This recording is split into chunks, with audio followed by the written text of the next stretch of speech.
కాస్త కలుషితం చేసేస్తాం.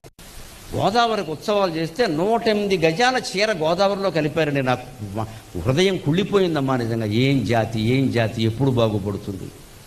108 గజాల చీర గోదావరి నదిలో పారేస్తే ఎంత ప్రమాదమో తెలుసా?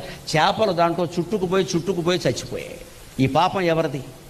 నది స్త్రీ అనడం కేవలం ఒక భావన కోసం. నువ్వు చీరెడతావు, బొట్టెడతావు, గోదావరికి బొట్టెట్టు నీళ్ళలో. ఈ పిచ్చి ఏంటండి? ఇదే పిచ్చి.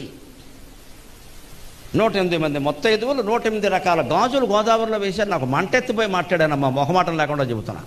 ఎప్పుడు మొదలుపెట్ట, మళ్ళీ పుష్కరాలు వస్తే మళ్ళీ మొదలెడతా. అజ్ఞానం పోవలసిందే జాతికి ఖచ్చితంగా. నాకు వ్యక్తులు ముఖ్యం కాదు, వ్యవస్థ ముఖ్యం. 108 ముత్తైదువులు 108 రకాల గాజులు, 12 గాజులు గోదావరిలో వేశారండి. ఏం జరిగింది? ముక్కలయ్యాయి, చేపలు తిన్నాయి, చచ్చిపోయాయి మొత్తం. ఇప్పుడు ఈ పాపం ఎవరిది? ఇదే మనం చేసే పూజ. మళ్ళీ అదే గోదావరి నదిలో పేపర్ మిల్లు వ్యర్థ పదార్థాలన్నీ పెడుతుంటే ఒక్కడు మాట్లాడు. మనం ఏం చేస్తాం? ప్రభుత్వం చూసుకోవాలి. మరి గాజులు కూడా ప్రభుత్వం చూసుకుంటూ ఊరుకో. మనకి ఎంతసేపు పుణ్యం కావాలి, జ్ఞానం అక్కర్లా. అదేదో చేస్తే ఏదో అయిపోతుంది. ఏమైపోతుంది?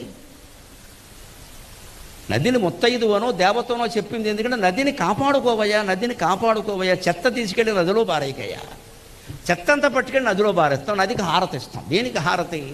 ఇంకాస్త చెత్త పెరగడానిక? హారతులును పూజలు కాదండి, ఆచరణ.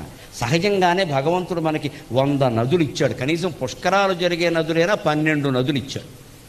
ఏం కాపాడుకుంటున్నాం? ఇవాళ అన్ని నదులు కలుషితమైపోయాయి. మన అజ్ఞానం కారణంగానే. అక్కడ జరిగే అన్యాయాన్ని ఎవరూ ఎదిరించాం. కనీసం మనం దాన్ని కలుషితం చేయకుండా ఉందామని కూడా అనుకోం. ఇంకాస్త కలుషితం